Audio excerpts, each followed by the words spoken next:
Allegheny County has become the first place in the nation to use big data to try to predict which kids are most likely to end up becoming abuse victims and possibly dying. But as our investigation found, many children die while their families are already being monitored by child welfare. Caleb Reiber was just 3 months old when he died in this home in McKees Rocks in May 2015.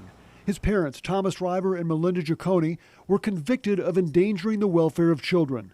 According to a police report, Caleb's 6-year-old sister was caring for him. Police said the house was in deplorable condition, adding the residence was in such a state of disarray that it could not possibly occur over one night, but over a continuous course of time.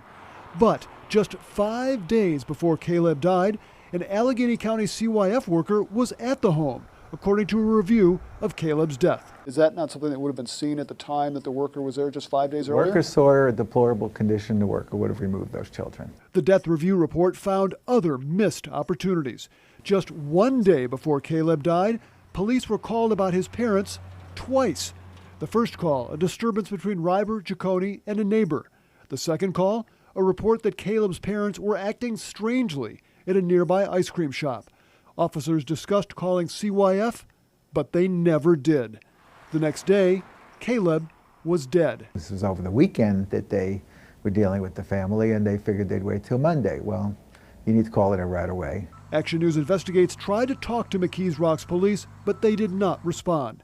Child welfare agencies use the death reports to look at what went wrong, but Allegheny County is now using big data to predict which children are most likely to become victims. It's called the Allegheny Family Screening Tool.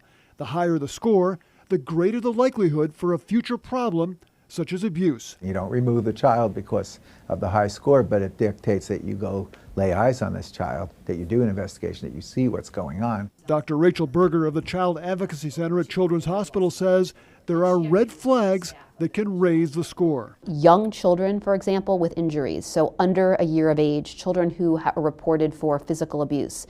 That's a very high-risk situation. But she says even the best data will not prevent children from dying. Children like Caleb Reiber. But at some point, there is this critical event where all of a sudden the child's not safe. And that is very, very hard to predict.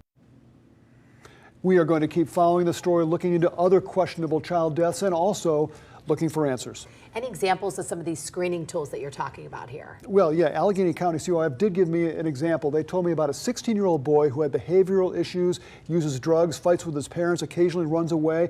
This family may not have qualified for extensive services in the past, but using this new tool, they were able to get the family into some services and hopefully prevent something worse from happening.